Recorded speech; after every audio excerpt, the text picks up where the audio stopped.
flight ban, Imo elders condemn NLC for crippling economic activities in the state.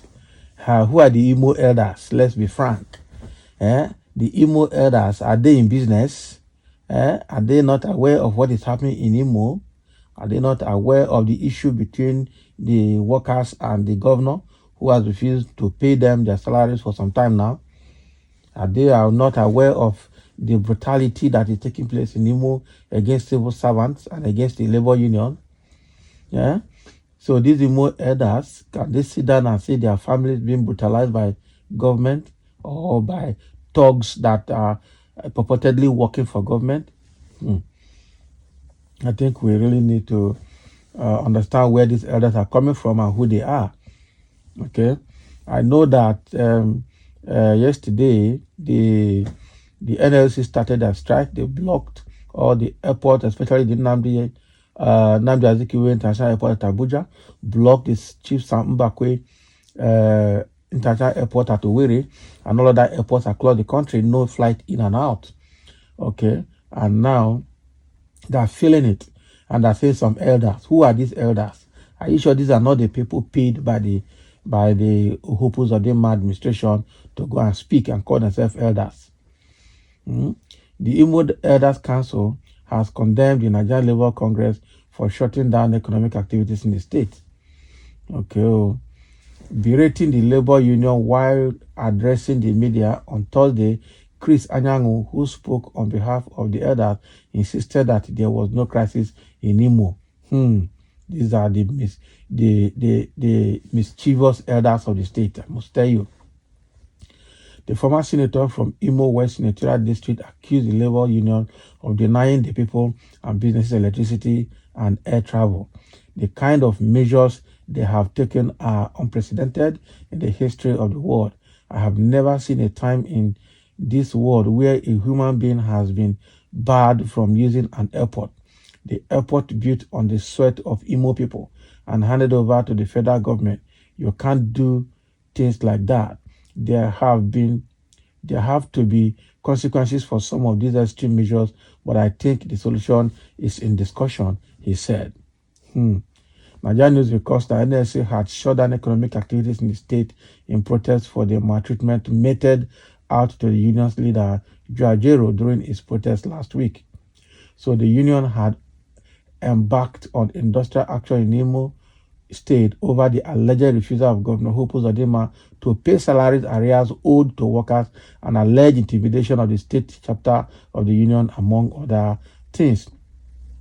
However, Jero was arrested by men of the Imo State Police Command a few hours after the protest commenced.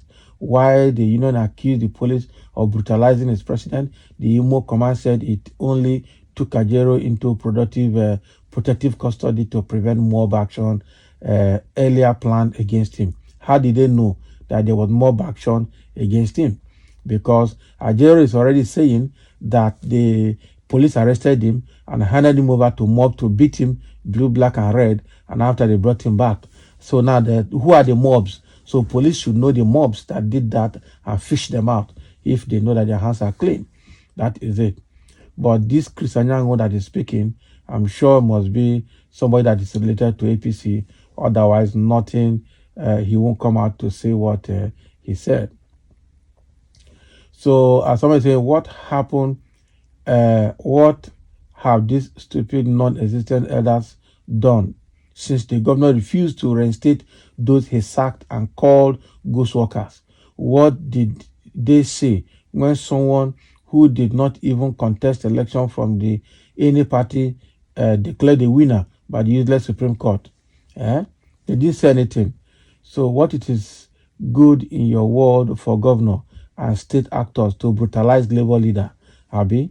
That's the question they're asking him. That's the question they're asking him. But will he answer?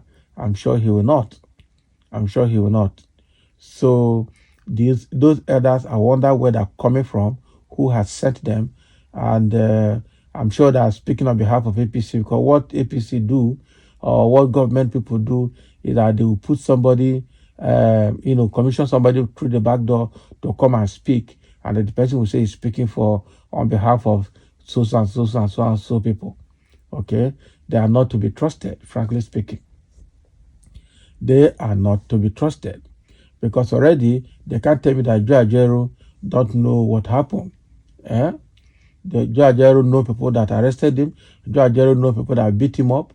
So there's nothing that the governor has to say here.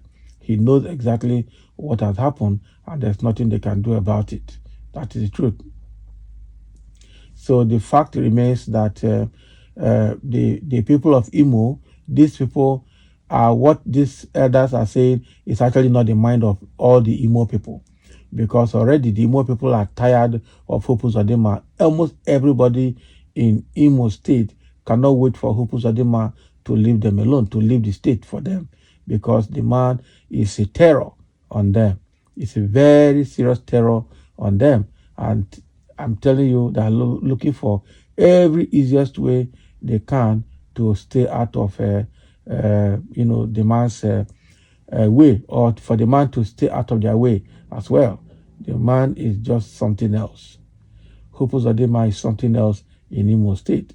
So they can't tell us that they don't know what happened. They're trying to tell us that what the people NLC is doing or the labor union is doing has never happened in the history of the world. Who told you? Go and check what is happening at Tegatic and Heathrow Airport sometimes and see how workers go and look at the train station, train strike in London and see the way it's going. Anywhere you abuse the labor union, that is what you get. There's no two ways about it. So the government, under its supervision, has abused the people, okay, and the people cannot take it anymore. So this is the best time to pay him back, to make sure that he does not come back to power again. Yeah? He does not come back to power again. That is it. Because the man is a terror in Imo State. And I'm sure Imo people are fully aware of that this man is a terror. So this Chris Anyango, I don't know, he just spoke on his own accord, because I've not seen anybody that is with him. He just came to speak and pretend to be speaking on behalf of labor, on behalf of the elders of Imo. Who commissioned him elders of Imo? They're already blasting him.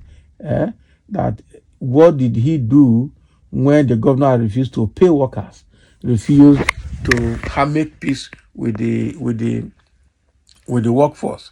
What did he do, or what did they do when they are threatening and brutalizing the labor union? What happened? You didn't see all those ones. You are speaking on behalf of the government. You are talking like a government official. Elder. All these senators that are very selfish, that have never brought anything good to their own constituencies. They stay there and share money and live a life of affluence and go home. Their constituency budget, only God knows what they do with it. And they are calling themselves senators and House of Rep members. So he's coming out to speak on behalf of Imo elders. I'm sure if you gather the genuine elders of Imo State, they will tell you they didn't send him.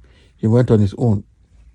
So that is what is coming from so-called Imo elders, and Chris Anyango speaking on behalf of the Imo elders, condemning what the NLC did by shutting down the economy of the state, or economic activities of Imo State. So thank you for listening. Let's have a comment.